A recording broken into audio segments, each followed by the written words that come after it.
Hey everybody, Miss Terry here. I realized I did my other videos today and did not do the card of the day. How I could forget the card of the day. But anyway, I don't read tarot cards. I read angel cards. Um, and trust and believe, I love a good tarot card reading, and I'm going to put some links on down in the description box of some good readers that I like that you can watch online. Some people are so good at it. I do not think anything is wrong with tarot cards. I don't think nothing is wrong. I mean, when you got the right person and the right intention, you can get some really good messages. Um, I'm a Christian, but I'm not the one to be knocking somebody's card flow, because there are some people out there where don't even play with them because they will read you. The way I work is more in the field of coaching, and the way my spirit guides is set up is that we're trying to help you get to your next level, like support system, motivation, like being there for you, confidence, filling in the gaps, seeing what is going on, what's hindering you, removing blocks, so that you can go forward.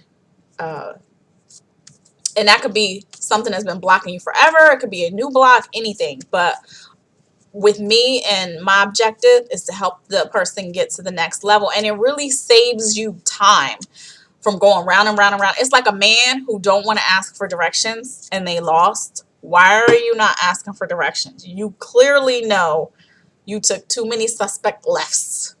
And you know, and I know that you lost. But you ain't going to be like, you want to turn your GPS on, or you ain't going to be like, you know where we are. You just going to keep going round and round and round, wasting time. So readings with the right person, coaching, energy work, massage therapy, many of the healing arts are all time savers. They help you cut to the chase to get to what is really going on. So with that being said, I'm going to pull the card of the day. Today is April 30th. Even though it's the end of the day, you can reflect back on what happened. Okay.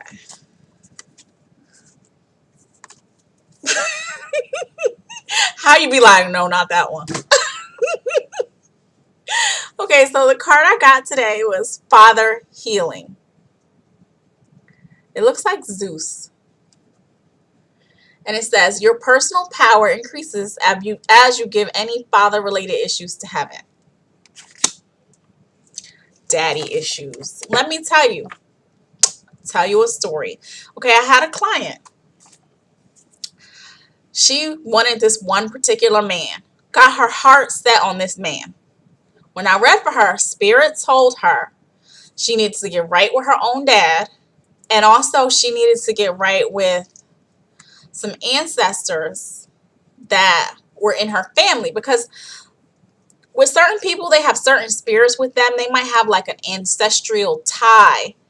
Some cultures are just stronger in certain faiths and the things that they do and the rituals they do for people who've transitioned on and stuff. So it's like, get right with the ancestors. It's that, heal this with your dad. Did she do it? No, she didn't. Kicking and screaming, kicking and screaming, kicking and screaming over and over. We went round and round and round and round and round and round and round and round. She was like, I'm not doing that with no ancestors. I'm not talking to my dad, blah, blah, blah. Okay, fine. Fine. Kicking and screaming, still mad because she don't have this man. Okay. It's all right. No problem. Why? Maybe a year later, she says, oh, I finally did what you told me to do. I called my dad and we hadn't talked in I don't know how long. And even though he was still angry at me, we made amends. And then guess what happened? What happened, girl? What happened? I met two guys and they are both really nice. And I'm not sure which one I want.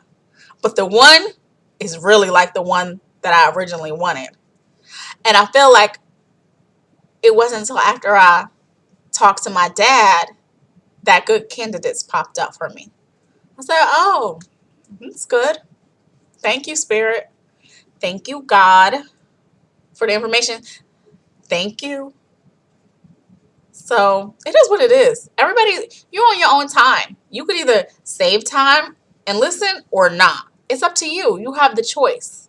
Now, if a reader is telling you something that totally doesn't resonate and it seems anything that's going to hurt you or demonic or extra, I will be weary of that kind of thing. But if you have somebody that you know has a good heart, that is positive, who only is looking out for your best interests, and in the context of a message, say to make amends, not necessarily that you have to forgive and go be buddy-buddy, but just to make amends with it, to clear that energy. Because, you know, they say with women, the first way we learn to love is through our fathers. So if you're having relationship issues, that could be what's telling you right now. If you clicked on this because you wanted to see if anything I was going to say was going to help you get somebody that you wanted, make sure you're on good terms with yourself, with how you feel about your father or whatever father figure, or how you feel about men in general. Sometimes we think we're ready and we are not freaking ready. Sometimes you might have a grudge. You might be, as a friend of mine calls me, a little bit salty tea. Sometimes I'm salty tea because I'll be like, I'm salty. And I know when I'm salty. That's why he says salty tea. But anyway, you might be salty with men. You might not be bitter. I think Shantae Moore had a song called Bitter. I'm just bitter. Sometimes we are. And we need to heal from that before you go trying to jump into something with somebody new. Because you're going to drag all that energy right along with you. It's dirty out here in these streets. I'm trying to clean it up. Don't even get me talking about in these streets. I'm going to say that for a next video. I think the next video is going to be called In These Streets. But anyway, for today, work on healing up them father issues, ancestral issues, anything that's making you not feel good inside before you start jumping into something with somebody else. And I will see you guys on the next video in these streets.